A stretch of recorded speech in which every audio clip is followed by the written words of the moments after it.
Hey, everybody. Welcome to the Something Pretty podcast, your favorite podcast about HBO's Deadwood. And here we are, Clay. We're going to have to attend the recording of this podcast badgeless, lest we put a damper on the stupidities. Always badgeless. Yeah, that was... Sometimes I feel like you can see Milch coming through talking about the show in interesting ways, and I feel like that might have been one of them.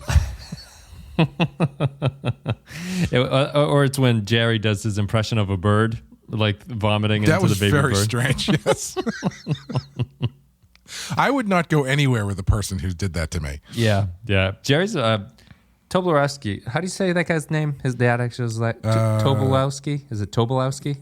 I can't. Yeah, something like that. I think it's Tobolowski. Yeah, he's a good one of those guys in acting. But I think that his Jerry is a really interesting character. You don't see a lot of him, but you get a lot of sense of what he is. He has a lot of great scenes. The scene where he I don't know if you'd say great, but like iconic. He does the bird scene in this one. He had that great scene in last season when he's talking to Al and he's like, "You can sign. I will not say another word. This is my last word. Yes. Not going to say another word after this one." So a lot of good stuff coming from Mr. Jerry, who I think this is the first time we've seen him in the third season. I don't know if the characters react in that way. I guess that makes sense. Yeah, as far as I remember, this is the first time. Yeah, I don't see why he would have. He kind of skipped town with everybody at the end of last season, I think. Yep. Yes. And now he's back delivering votes, and we're going to get into all of the nuts and bolts of Amateur Night, which is the latest episode of Deadwood. There's only 3 left after this one, and then the series is done. So this is Amateur Night, which we are going to break down right after we play the music. You're listening to a podcast that is a lie agreed upon. Join Wes and Clay as they discuss HBO's Deadwood and tell you something pretty. This is called Amateur Night. It's episode 9 of the 3rd season of Deadwood, directed by Adam Davidson, written by Nick Town and Joss Whedon's little brother, Zach Whedon.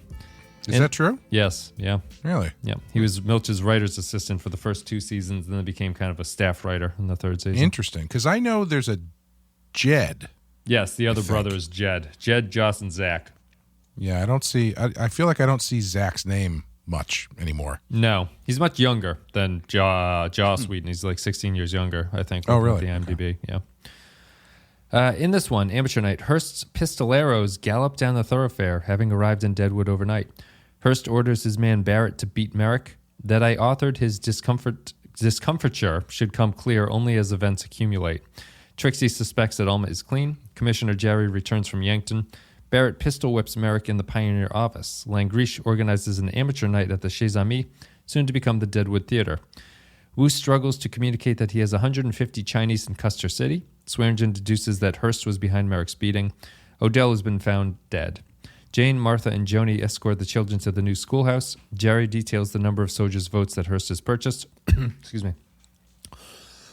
Excuse me. As Amateur Night unfolds elsewhere in Deadwood, Swearingen stands at the Gems Bar and softly sings The Unfortunate Rake. So, here we are, getting through colds, getting through life.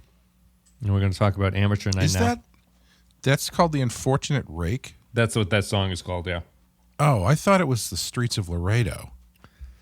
Your academic background of Irish folklore is coming out strong in this one. Is that a recognizable one that you confused with something else? The lyrics seem very specific.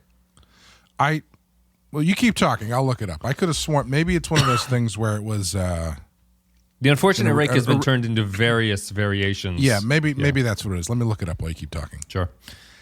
So this is Amateur Night, which is kind of a second parter of the first part, which happened before this with Leviathan Smiles, mostly because the Earps have their goodbye in this episode.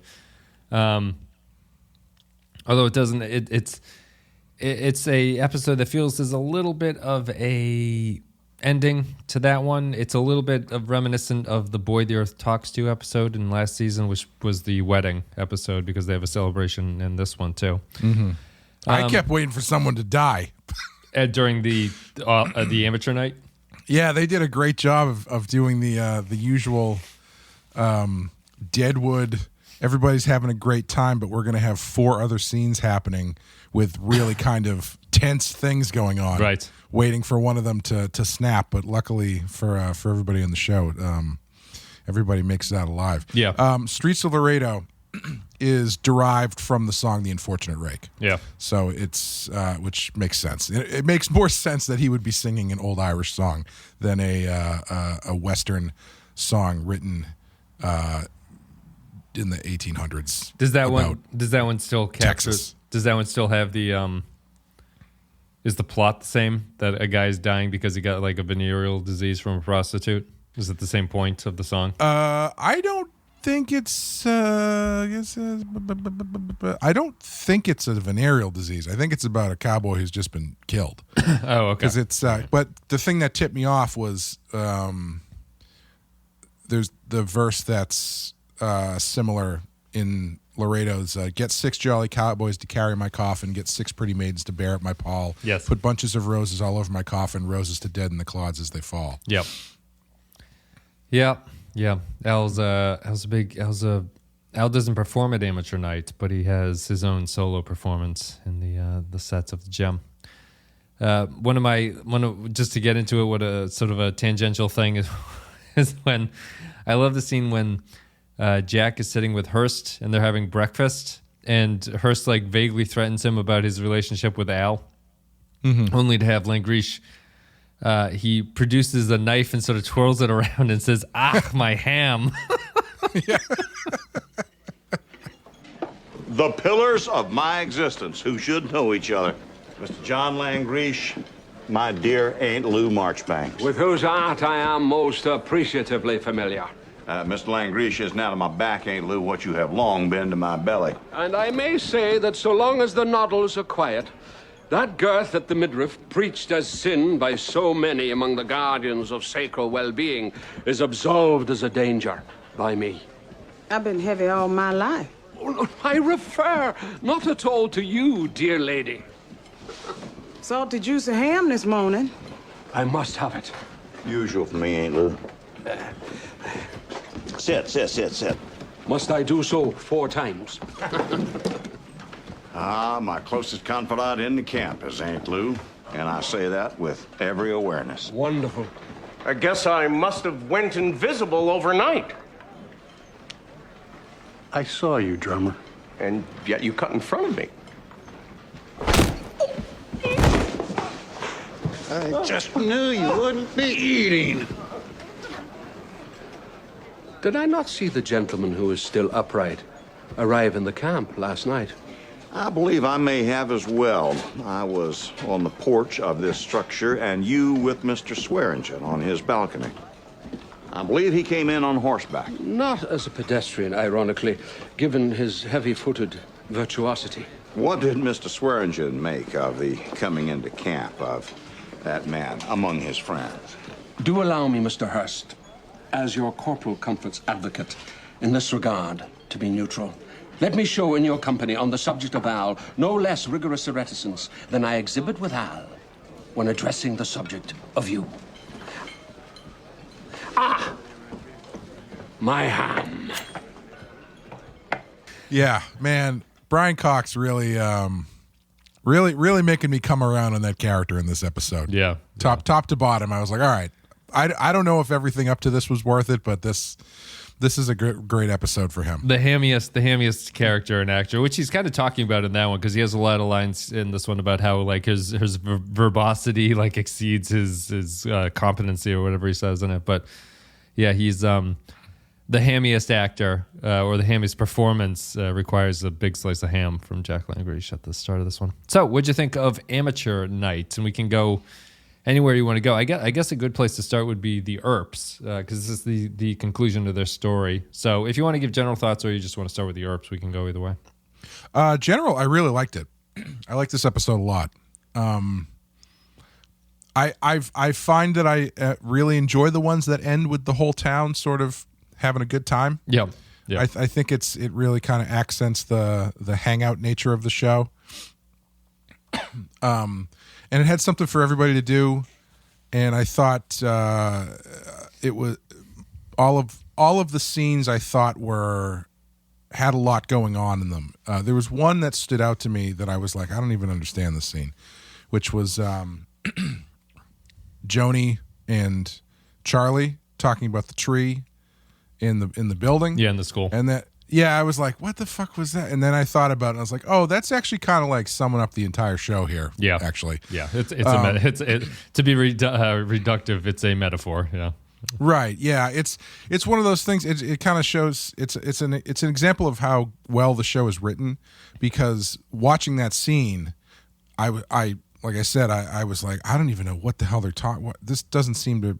There was no point to this scene. Like, it was just Joni kind of being weird and Charlie not understanding why she was being weird. Yeah, talking about how the tree grows through the school and they don't know the origin story of it. Like, the guy that they bought it from couldn't explain why it's there, so they're looking at this thing that they don't really understand why anyone built the building around the tree, and they're discussing it.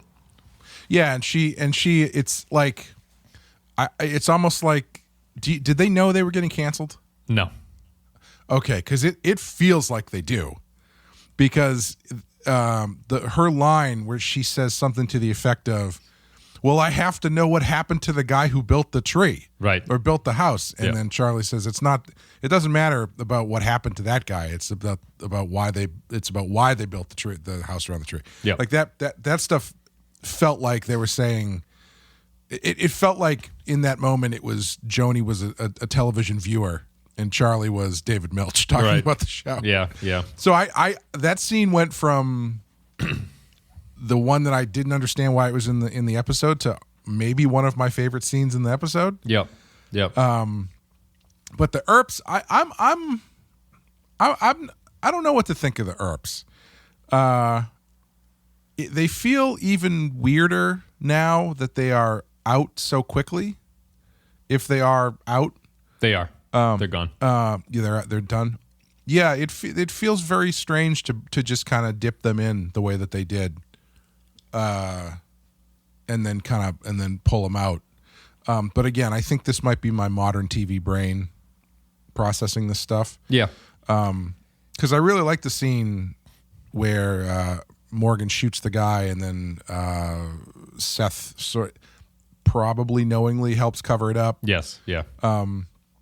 Yeah, I thought that stuff was really good, but I just in overall, Morgan had a real turnaround between the episodes. I feel he started off as a real scumbag, and this one he sort of acts as the he does the thing that Deadwood does, which is that like he causes a problem, which is very like a relief for the audience when he shoots that Pinkerton, but then you realize that problems are gonna come more heavily from the thing that he just did that you kind of enjoyed watching.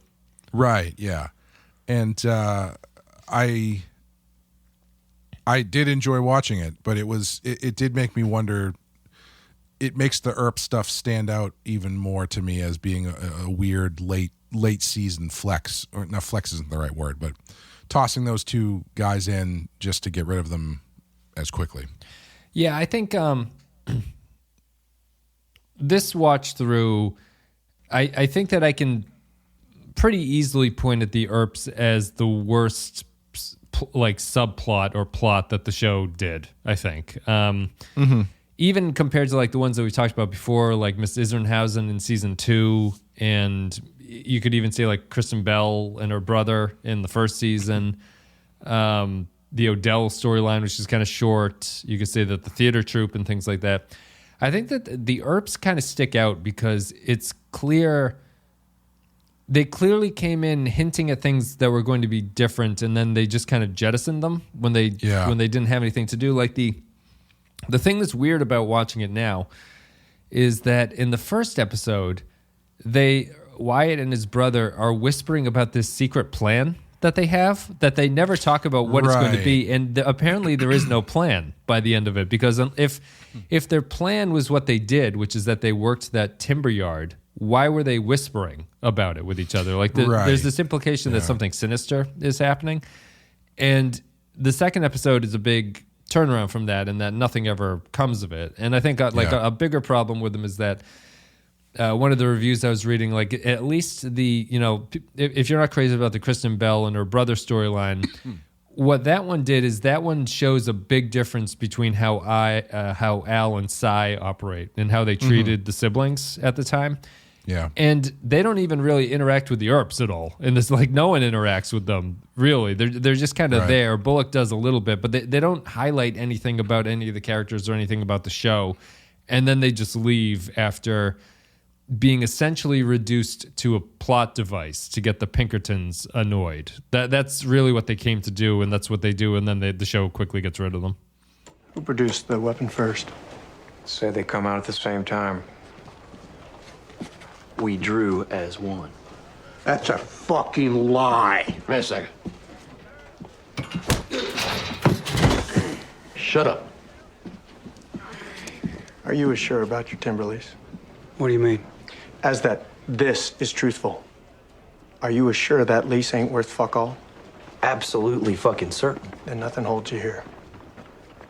And arguing against you, Stan, is who this fuckhead works for. And the man you shot in the fair fight. Best you move on. Taking your genius brother with you. I ain't showed myself to advantage here, Sheriff. I'm fully fucking aware.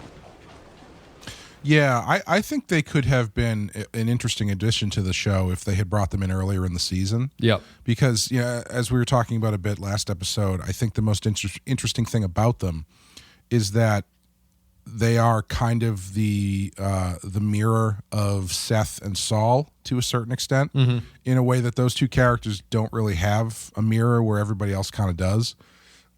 And to put Wyatt and Morgan in play earlier in the season, so you can spend a little bit more time seeing how they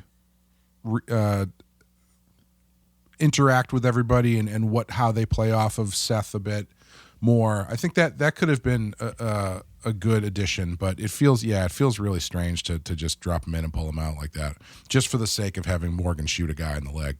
Yeah. Yeah, it's a name that you don't really need to introduce in order to accomplish the same goal with them. At least they didn't do the thing they would do now, where Seth would be like, I highly recommend you leave town, and then Wyatt goes, yeah, I think that's the right thing to do. We've been meaning to head down south to this place called Tombstone. They don't do that.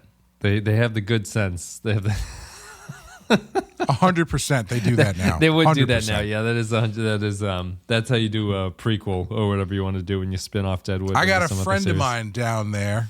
He's a doctor. Yeah, that's right. Maybe we'll take a holiday in Tombstone.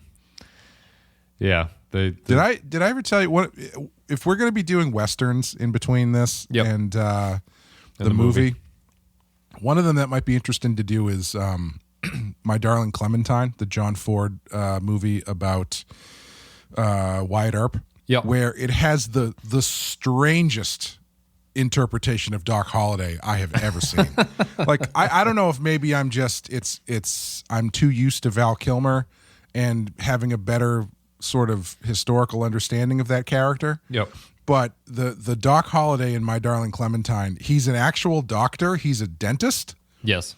He wasn't actually a dentist, I don't think. No, I don't think so. As far as I know. No. And I can't remember everything about it, but I remember watching that after seeing Tombstone and knowing more about Doc Holliday as a character, going like, this is a weird left turn they took here.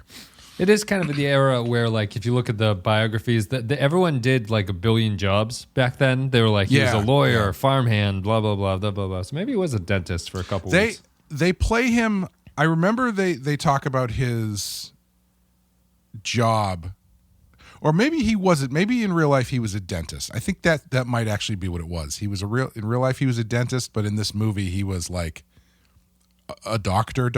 Yep, cardiologist or something. Yeah, he's a cardiologist. But I was actually just thinking we could also do I think it's Gunfight at the OK Corral with Burt Lancaster, which has Bones. Oh, DeForest Kelly. Yes, DeForest Kelley plays one of the Earp brothers. I think he plays Morgan. Oh, nice, interesting. Not to say no. Are there any other westerns, famous westerns that actually take place in Deadwood at the time? I don't know westerns well enough. So not that I know of. Deadwood was. I had never heard of Deadwood until the show. Yeah. Something we can look into and see if there is one out there. That would be kind of interesting. There's like some filmed version of the TV show or something. It was like a made-for-TV movie. I would be down for watching something horrible like that. So yeah, the Earps check out. And if you guys are interested in checking our coverage of the Earps out, you can go to patreon.com/Sapensky File. There's a whole bunch of Tombstone coverage there. We talked about the Kurt Russell movie. So check that out. Great movie. One of my other. This is kind of all over the place just because they have random quotes. I like this episode quite a bit. I like the. Sorry, before we get into that, go. I did a very quick search. There's a movie called Deadwood 76. Okay.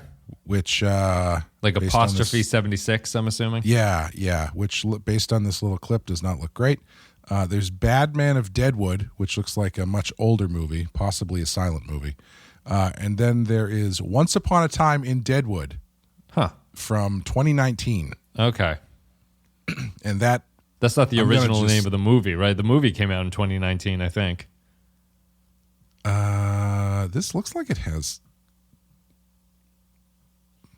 something else. Is this fake? I don't know what this is. It looks like it. We'll do research into what these. I'm sorry, I got really confused because I thought I saw Charles Bronson, but there's no way he's in this movie because this movie looks like it was shot 2 years ago, which it seems to have been. So anyway, we'll find for another time. I think it's a guy that looks just like Charles Bronson. In a town that looks just like Deadwood. Hello! As we have in Chicago, Denver, and San Francisco, the Languish troupe bids welcome to the Deadwood camp. Nights to come will find us on the stage within. Our enactments may bring an odd tear to the eye and may be relied upon to produce guffaws and howls of laughter. This evening, however, in memoriam of a passing colleague whose jocund spirit hovers over our gay fiesta, I will give you his favorite epithet. All the world's a stage, and all the men and women merely players. Tonight, we will be the audience to you. I like this one too, just because it has the town aspect to it of the amateur night thing, which the episode spends probably 20 minutes dealing with in a way that is not. It does nothing except develop the town, but I do think it's a nice thing. It's part of the thing that I like about Deadwood, and I think that the AV Club review had just said that like it's really kind of rare to have a TV show that feels like it actually exists in a universe of itself. And you were saying the modern take on the Earps would have the show have a little pun about what he's going to do, and then a wink at the audience as the character turns his back to the camera and walks out. This is really unique in that I think the only semi-regular who performs is Richardson, right? And I think in another show, Saul Starr would be up there. I don't know, like arm wrestling or something. You know, like you'd. None of the main characters directly contribute to the amateur night. They're all in the background, and they get shots of like cutaways to them as they're reacting to the stuff that's going on. Yeah. But no one's actually involved in it, and it really speaks to, you know, what the point of it is that it's the town's, as the town is doing its things like developing the school and stuff like that, and becoming more of a close-knit society and a town and something that feels more like a family. They have this amateur night where everyone kind of gets to celebrate and dance around while Hearst is up on his balcony, like glaring down like the Grinch after he stole all the gifts from the Who's, and he goes down and he sees all the Who's singing and he doesn't understand why they're still happy. That's kind of what the whole point of this episode is supposed to be. And I think it's a nice touch that they don't have the main cast do it. Instead, it's just sort of like it's an event for like all the extras who have been standing around all season get the chance to come on and do something for the camera for a little bit. I find it charming and it's pretty cute. I was expecting the modern TV thing too, where they have, Agnes Girardi get up there and sing fucking Pat Benatar for some reason. Yeah. I was expecting, like that's what you do now, right? You have Trixie or someone like, or maybe Alma get up there and sing a song, and everybody is just like, spellbound. Oh my God, it's so amazing. Yeah. That's definitely what they would do now. It's a smart choice not to do it. It's just it's about the town. It brings too much focus, like attention to how artificial it is when you do that shit. Yes. Whereas the way that they play it out here, I think it feels a lot more natural, and also because the stuff they all do is really dumb. Yes, I like the giant guy who has the sledgehammer that he slowly lowers onto his face. Yeah, that's pretty good. That's really hard. I will say though, I thought they were going in that direction when they had that one woman get up and start singing. Yep. But they cut away pretty quickly. But the thing that when that she gets caught me sexually was, attacked by that's true. Yeah, she does get assaulted, which is not ideal. But the way she's singing, I started thinking people didn't sing like that in the 1800s. That was she had a very modern style of singing. Yeah, clear voice. Which I didn't. Yeah, and very sort of like jazzy influenced. Yep. Which, unless this is some sort of Marvin Berry, Marty McFly situation, I don't think is not time appropriate, not era appropriate. Been a bit anachronistic. Yeah. Did you any thoughts in particular about the whole amateur night puzzle and how it fits into everything? It's a usual Deadwood episode in that it doesn't have the through line is the amateur night thing, but it's the moments around it are what build up to be the parts of the story that you feel like you're checking in on scenes with people, and I feel like all the scenes are very good, even though it doesn't particularly advance anything. I guess maybe the Merrick storyline with the guy's name is Barrett, the Hearst men, like the Pinkertons who come into town, is maybe the most advancing thing. But it's all really kind of secondary to everything else that's going on. Like there is the politicking of buying the votes and the guns that are waiting and the Pinkertons coming in and stuff like that. But it is more about the town refusing to be stomped out at this point, and it's it's what Hearst is up against, which is what the entire season has been building to. But Hearst seems particularly angry and annoyed at this point, and he does. It is, just to say it again, like he does seem like the Grinch looking down at the Who's, and it's a feeling of he doesn't really understand and he can't connect with them as he seeks to ruin whatever they have there at the moment. Yeah, this was kind of making me. This episode was making me feel like the Who Shot Mr. Burns Simpsons episode, where the first half of it is Mr. Burns just continuously doing the worst things possible to the town, where he puts up the big thing that blocks the sun from coming in and all that kind of stuff. But this has arguably one of my favorite scenes in the entire series, and it's just a quick couple seconds, but man, Aunt Lou and Richardson hugging each other and crying was like, I didn't know that was something I wanted. You're right. But it was so good. Like the show is just so good at giving you quick hits with these characters and just nailing it and making you like Richardson is such a sympathetic character and someone who clearly has pathos for other people. Yep. That to have that follow up Aunt Lou basically, cussing out under her breath Hearst because she knows that he probably was responsible for her son's death. Yep. Was just amazing. I thought it was great. I don't know when they started hanging out, but I'm glad that they did. Yeah, they talked in the book. The actress who plays Aunt Lou talked about. I think his name is Richardson or something. Is the actor's name. Man, just saying that he was. They were actually good friends on sets. She said he smoked all the time and stunk like cigarettes, but he was like a very funny, nice person.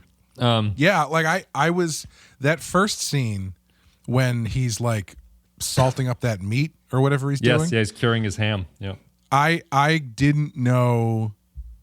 I couldn't tell if they were trying to play it as though these two might be hooking up. Oh, right. But like I couldn't figure out what the vibe was, because I know, like, it's one of those things where what she's asking him, I feel like could very much be double entendre. Yes. And the way Richardson is replying to her feels that way, but also Richardson's just kind of a dummy. Yeah. So I couldn't tell if he was just doing his Richardson dummy thing, or if he's like, yeah, I'm gonna salt that ham. Yeah, I'm slapping that ham. Yeah, I'm gonna bend it over this table. No, he's I get the mother and son vibe from them. Yeah. Which is that, you know, she, and in this one she loses Odell. So your understanding is that Hearst had something to do with it, which I would agree with. They leave it kind of vague. The show doesn't exactly explicitly say it, but I don't see any other reason how this could possibly have happened. Yeah, well, I think it could go either way, honestly. I think based on the kind of person that he is and he's been portrayed as up to this point, I think it's totally fair to assume that he actively caused it. Yeah, they've talked about it in previous episodes too as a possibility of what will happen to Odell.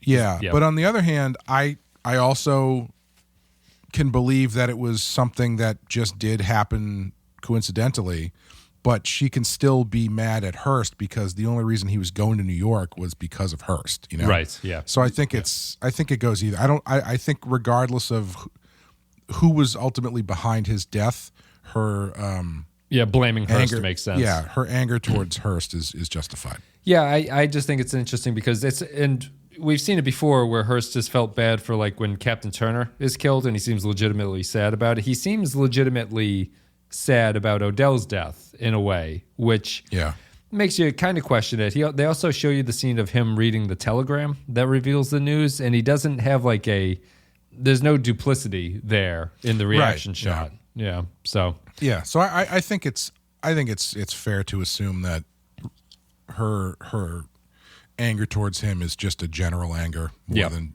necessarily a specific. Yeah. One of my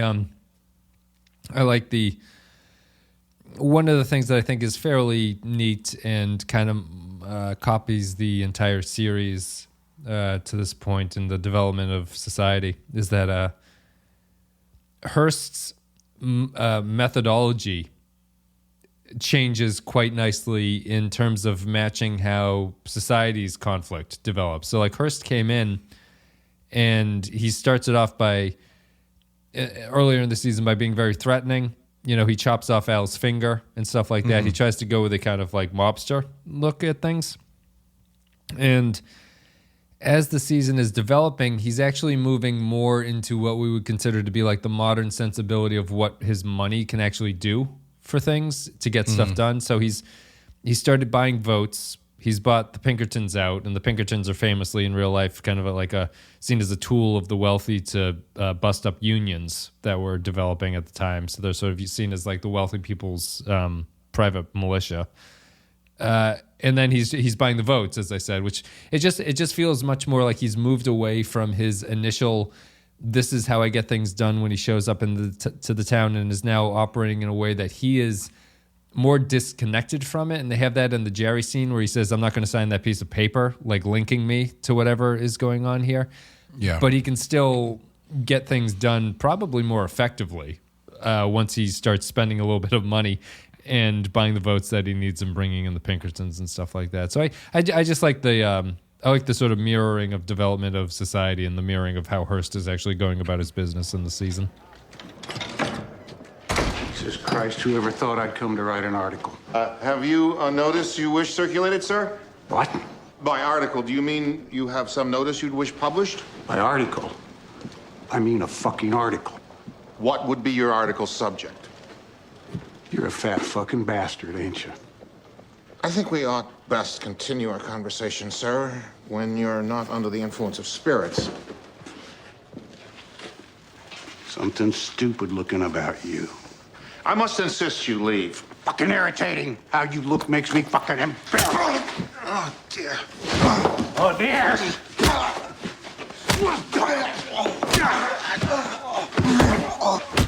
Dear. Yeah, I like that they don't excuse me. I like that they don't just play him as a singular, violence guy. That they have him sort of evolve and try different tactics along the way.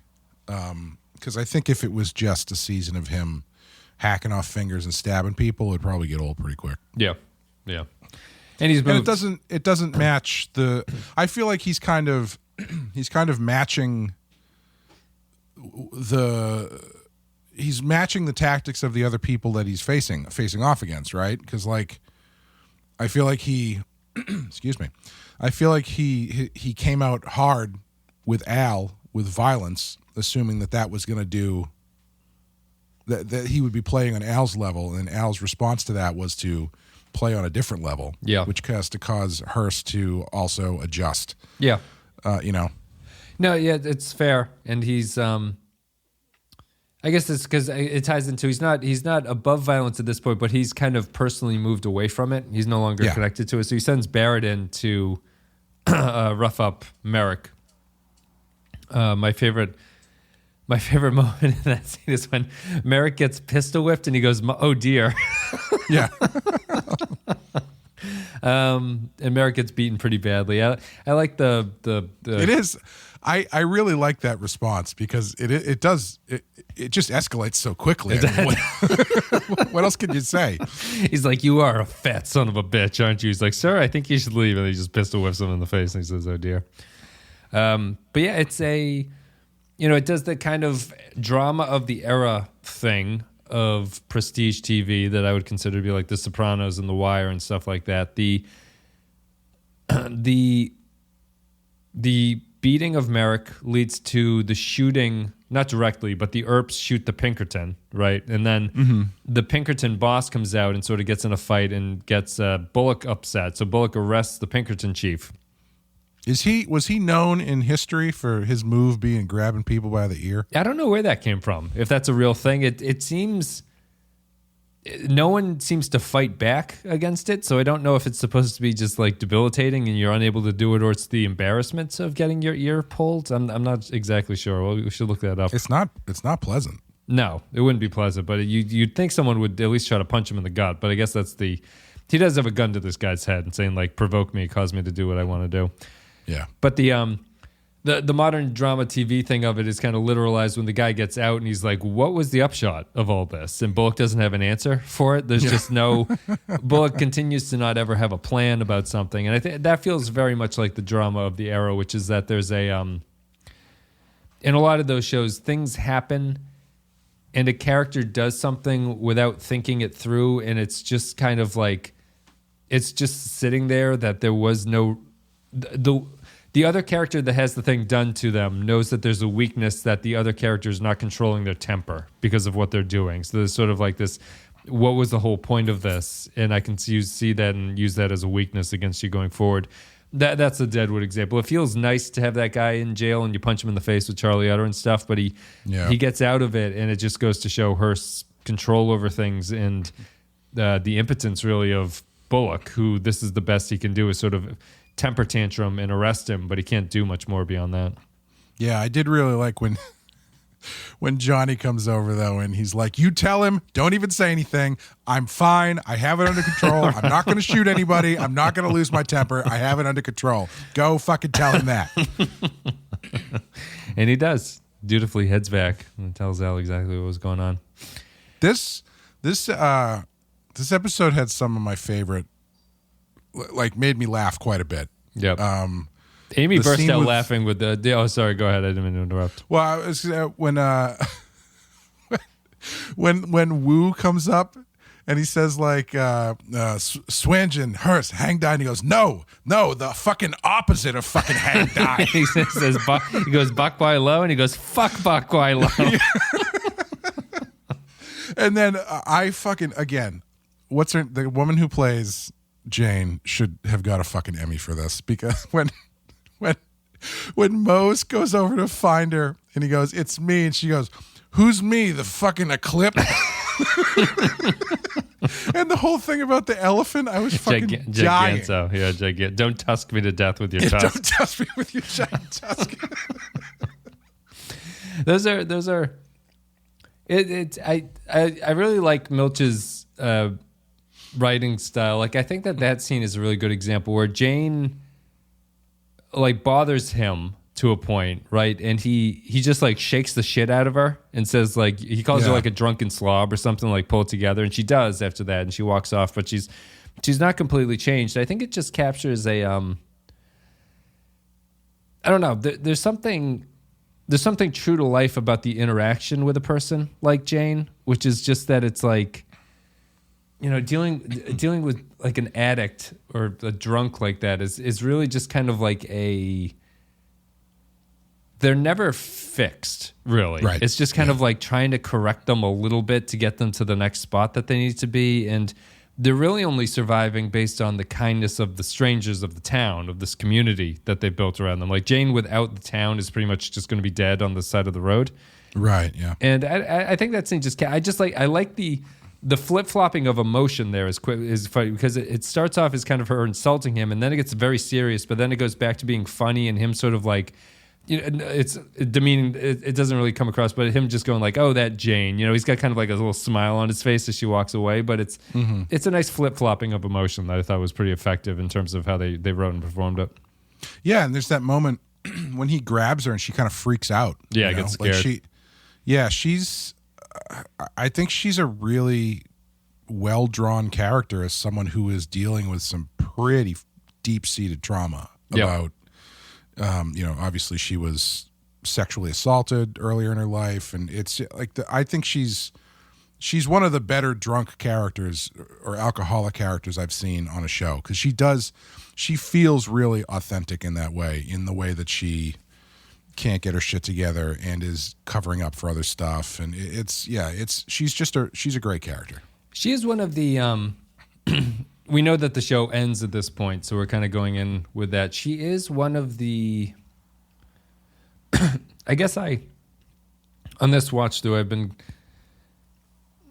thinking or noticing about like which characters could the show have actually continued to use in some ways, because I like the Jane character, but she's really been doing this for 3 seasons now.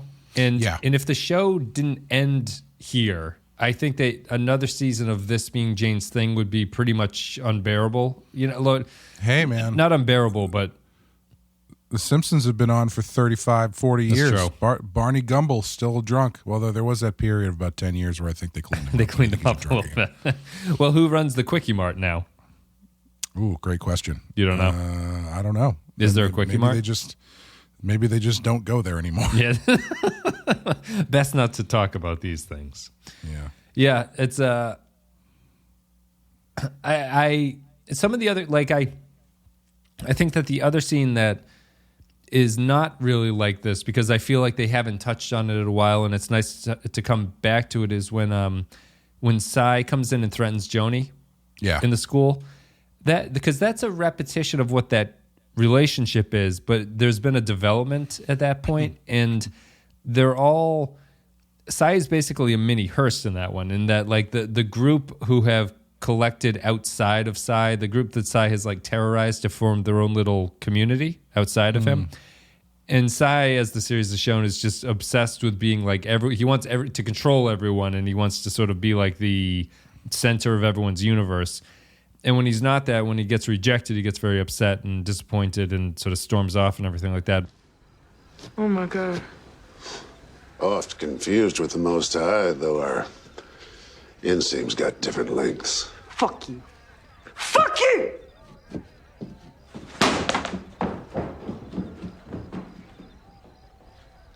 You can't come in here, Cy. I suppose I could if I want to. If you need us to talk, we can do it somewhere else.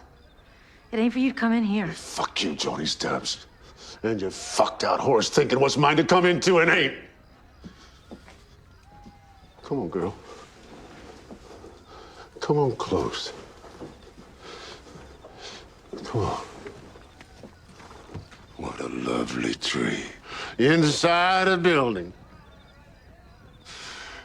Is that a darling fucking treehouse and the precious fucking branches for the shit-heel little kids to play amongst and jolly joy?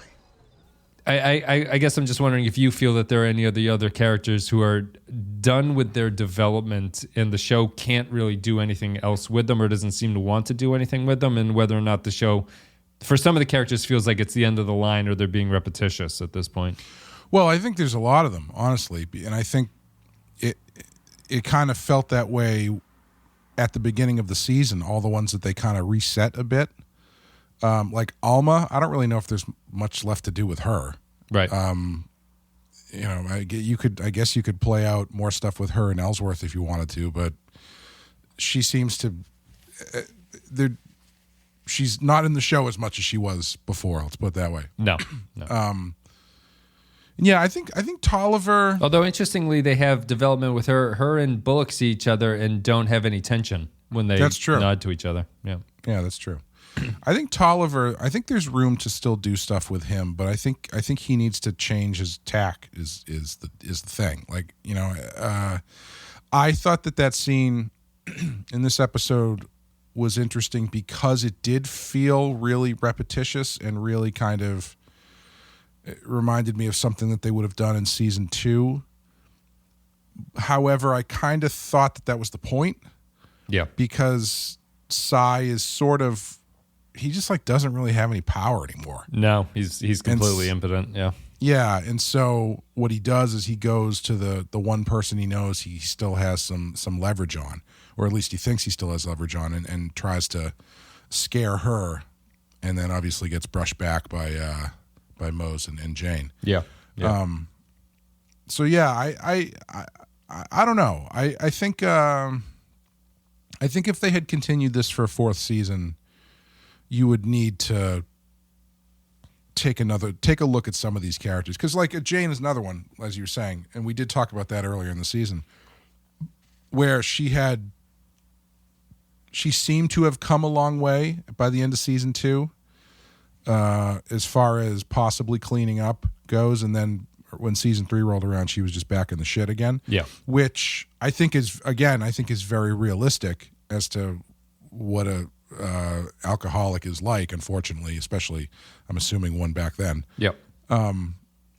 But how much can you really get out of that before it starts to, I mean, apparently a lot, because every time she's on screen, I think it's great. But I don't know how long you can keep doing that without really giving her something more to do. And I think her and Joni are really a really interesting pairing. Yeah. That I think works pretty well. So I think you could take them both down an interesting road. Especially Joni, because Joni, I feel like this episode in particular, Joni is the embodiment of the writer's approach to Joni, which is Joni doesn't know what the fuck she's doing anymore. Yeah. And is just kind of all over the place. And I think that's kind of true from the writing standpoint, where it's like, this is a character who's been around since the first episode, and we don't really know what to do with her anymore. Yeah. The fact that she's lost is basically her purpose, I suppose. She has that nice scene with Martha in this one where she's like, Martha offers her to have a job, not a job, but to like join them in walking to the new school, to taking all the kids down the road. And she does that. But she's her first step, I suppose, in her healing process is that she has to get rid of Cy. Like, Cy can't be a thing anymore. Right. She hasn't really interacted with Cy all that much, but she does keep going back to the Bella Union this season. And this is the first scene where she certainly feels more confident in just telling him to fuck off at the end of this. And he does, and he leaves. And I think that's the next step of development that Joni could have. Although not my favorite, not one of my favorite characters on the show, I don't think. I find myself really endeared by Joni for reasons I'm not totally sure, because she probably is one of the weaker, at least storyline-wise, one of the weaker characters. But yeah, there's just something about it where I think I just want her to win. I want her to move on and actually break away in the way that she wants to. Yep. But it's clearly very difficult for her to do that. I think I really like Martha. I feel like Martha is the only sane person in the entire town. Amy says she's the best wife of all time, which I think I kind of agree with. Because that scene where Joni comes up and she's like, "Are you going to take them down to the thing?" And she's like, "Yeah, in like an hour." Yeah. Like, okay, I mean, maybe if you could, did you want to go early? And she's like, "No, I think we'll do it in about an hour. It should be. Do you want to come?" Well, I don't know. Maybe we should. Listen, why don't you come back in an hour? And we'll just walk everybody down together. You know? She's like the only real person in this town full of TV characters. Yeah, yeah, she is. She's very good. It's an understated role, but I think it's an interesting one that she's paired. I like her. Her and Bullock's conversations are always very funny to me. Like they're enjoying. In this one, he's talking about like if the shit hits the fan, what needs to. He's like gives her the code to the safe at the start. When he started talking about that, and he's like, what does he say?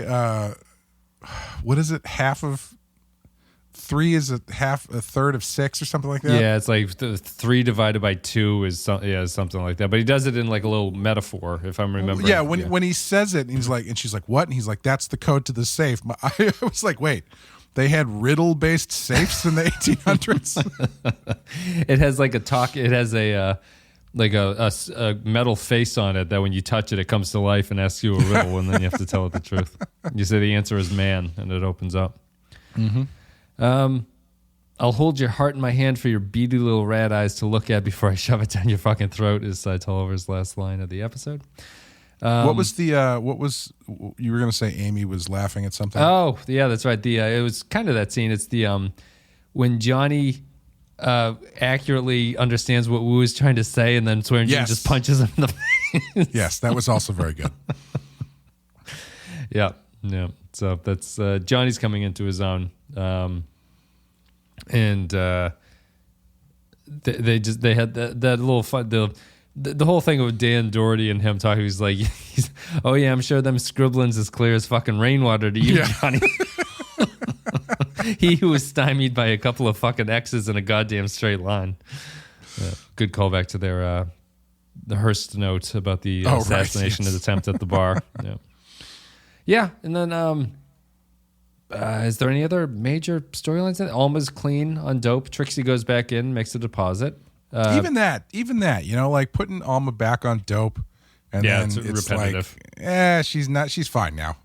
Like, oh, great. Her dope addiction comes across more, unfortunately, as like more of a plot device than anything. That seems to be the use for it, because she does, not that it's impossible to bounce back and forth, but she doesn't, well, that's not even really fair. Like I was going to say that it doesn't really seem to make a lot of sense about when she's on dope and when she's not, although she did go back to it when she was forced into this marriage with Ellsworth, which is fine, I think. Like, that's a decent reason to do it. Yeah, that's true. Well, and I mean, more specifically, it was because she was kind of forced to take it during the abortion scene. Oh, yeah, that's true, too. Yeah, sorry. So it's like, I don't know.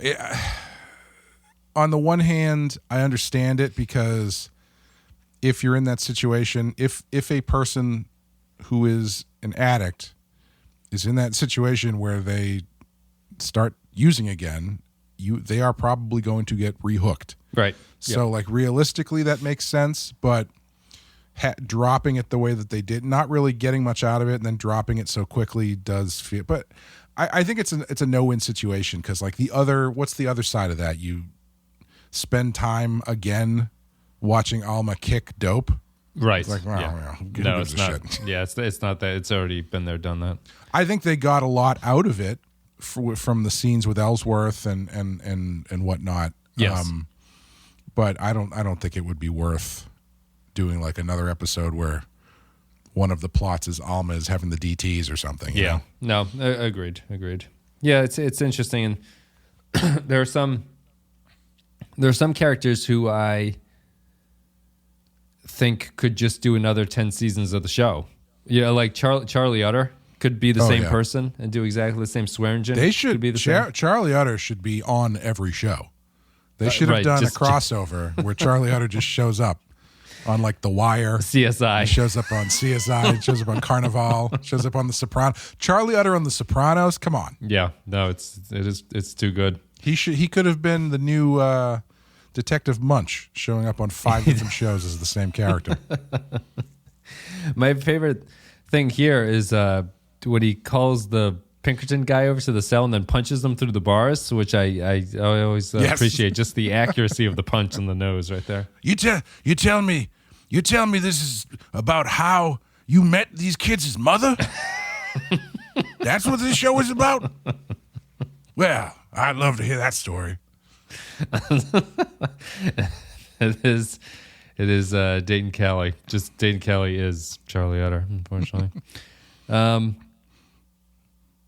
Let's see here. Is there anything else? So in this instance, the shield that you speak of is a metaphor for the hiding behind the goodness of a police badge. Is that what you fucking telling me? Taxi cab confessions. I showed him my whole ass. Yep. No, we'll do. There'll be more Charlie Utter, and Charlie is Dane Kelly is. I don't know if he is anything like Charlie Utter, but he is in the next Milk show. So we'll see if that pans out. Wow, you come here all the way from Cincinnati, huh? That's Jesus great, John. Fucking Christ. Did I have anything else to say about this one? No, we talked about the Earps, talked about all that stuff. You know what you guys are here working into this advertising business? You're all a bunch of mad men. I don't know why his only role is just saying the name of the show. Says the title and just fucks off. You know what I just realized? These zombies, we're the Walking Dead, not them. Yeah. Motherfucker bit me. I would like to see Charlie Utter in The Walking Dead. I think that's something. This shows up, saves the day, unlocks the door. Anything else from this one? Sorry, I had my thing here. The one character who definitely hasn't changed at all, and they're running out of a way to do anything, is the soap guy who's still running a scam with the soap. It's nice to see him again. Yeah, it's always nice to see the soap guy. Apparently, all you needed to beat tuberculosis back then was a stern talking to, I guess. Yeah, Doc's around in this one. Doc seems to be kind of, he's out there doing it, you know.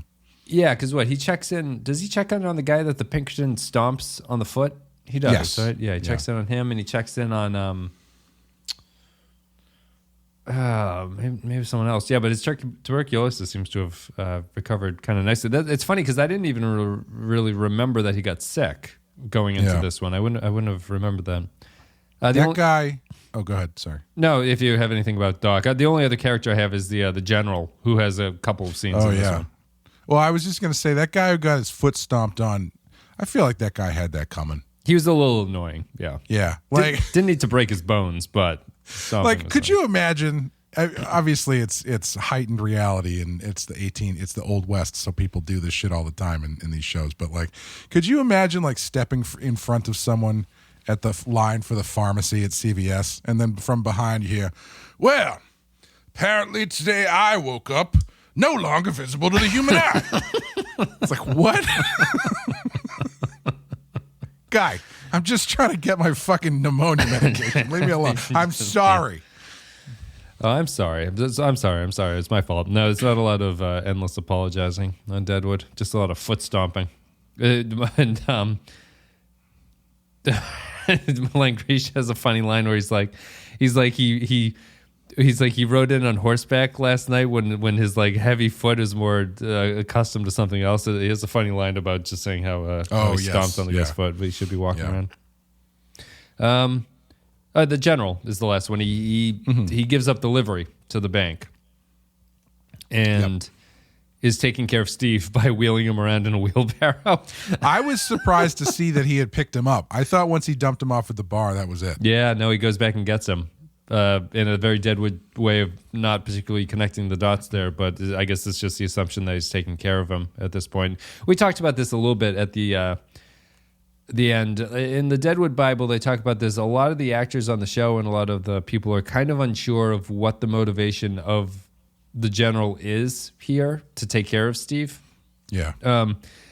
I assume it's just to show in the face of great insults, there is still like a kind of humanity that can exist. Like Steve is the last person you want to take care of, or the last person that you think deserves sort of a second chance. But there's almost like a religious or like biblical thing of like turning the other cheek to the insult.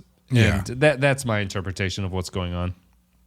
Yeah, I think it's just a general being the bigger man who understands that everybody's a human, you know. Right. Everybody deserves dignity or yada yada yada. Right. Even though this guy was a complete shithead to him.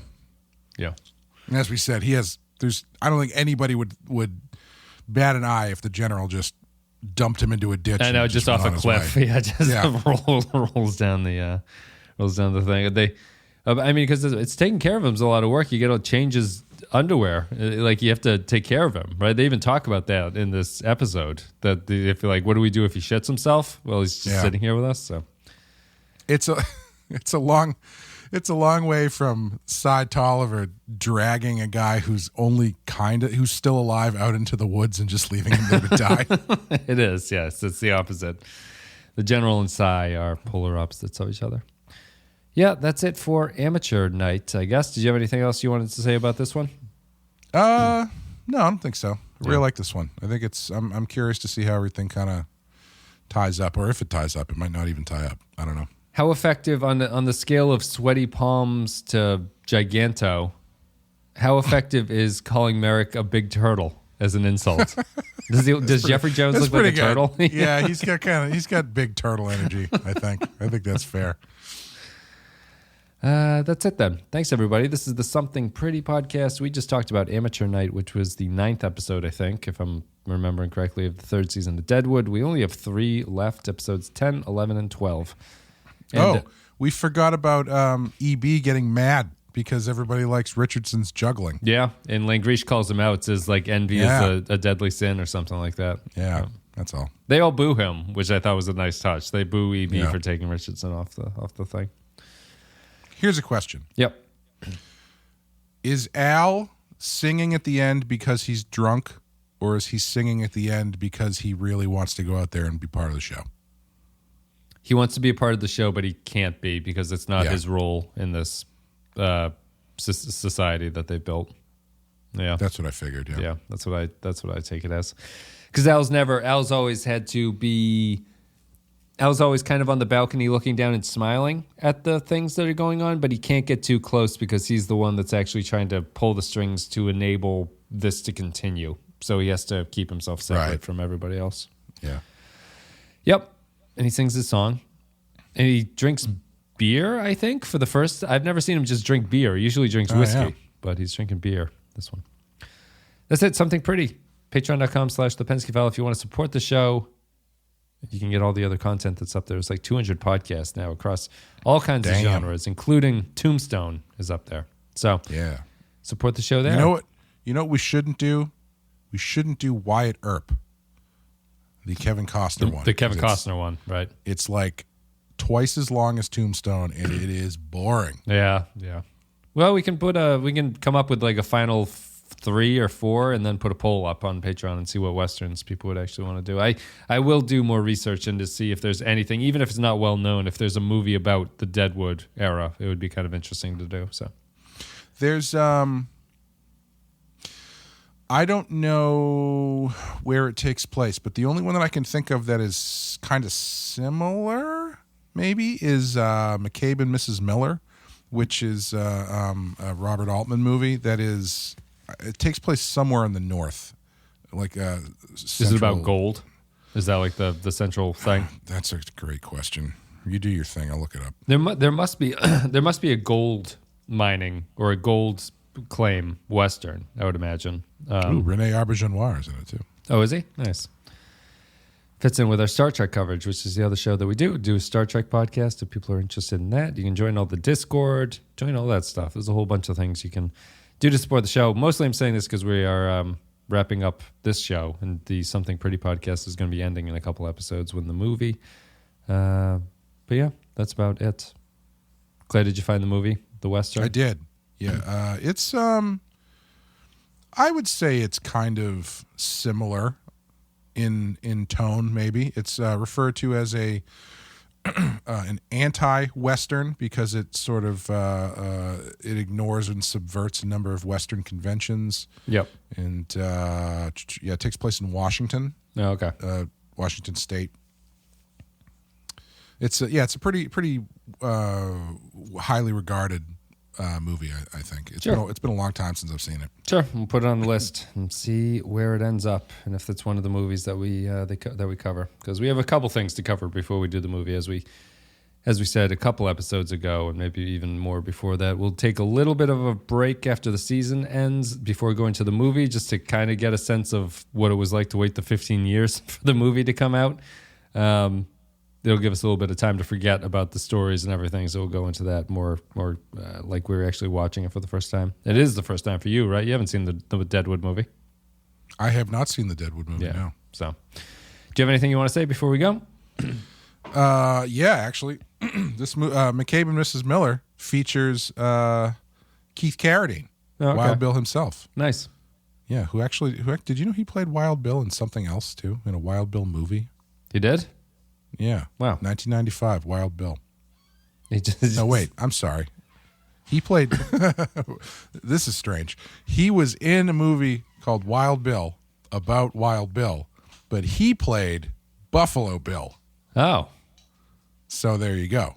The whole Bill convention going on in that movie. All right. Yeah, it's like a multiverse of Bills. He said he got his wig from somewhere. Maybe it's the same wig that he wears in that movie. Possible. Yeah, he said he kept that from another production he had done for this one. Well, you know what? That movie was directed by Walter Hill, so it's very possible. Yeah. It was from that movie. Yeah. Yep. Keep checking out Rotten Horror Picture Show. We're doing Video Nasties on Patreon. We're almost done. We've only got a couple left this month. October, we're doing Last House on the Left, which is going to be a doozy. And after that, we've got Lucio Fulci's Zombie, and one other one. I can't remember what it is, but I'm sure it'll be something.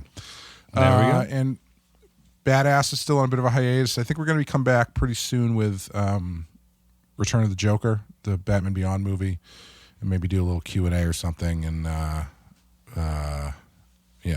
so I don't know what's going on. Then that's it for the Badass. Must be close to being done at that point, unless there's another show that's continuing. We've got one more season of Batman Beyond. Oh, never mind. And then after that, I don't know what we're gonna do. We might do the Justice League cartoon or something like that, or maybe call it a day. I don't know. We'll see. Yeah, we'll see. Check it out. Badass, Run Horror Picture Show, Penske Podcast, and this one, Something Pretty. Thanks everybody for listening. We will see you next time with. I have to look it up. I have to know what the last three are.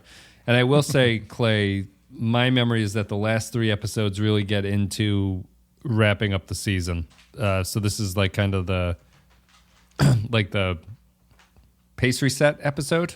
After this, it gets into more of like a climbing climax, or like a rising action or something. Did you say pace reset? I couldn't think of a word. Like it's like I wanted to say aperitif. No, that's fine.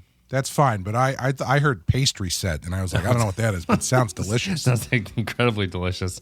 No, it's like we're just kind of... It's a series of cupcakes and scones and a nice box. It's beautiful silverware. The next episode is called A Constant Throb. So, thanks very much for listening, everybody.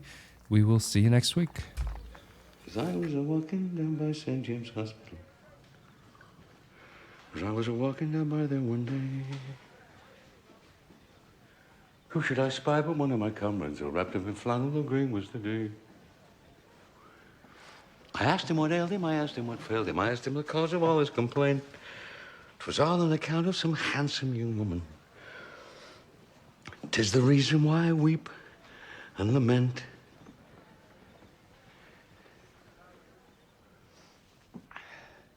If she had but told me before she deserted me, if she had but told me of it in time, I might have got pills and salts of white mercury, but now I'm cut down in the height of my prime. Get 6 young soldiers to carry my coffin, and 6 young girls to sing me a song. And let each of them bear a bunch of green laurel so they don't have to smell me as they bear me along.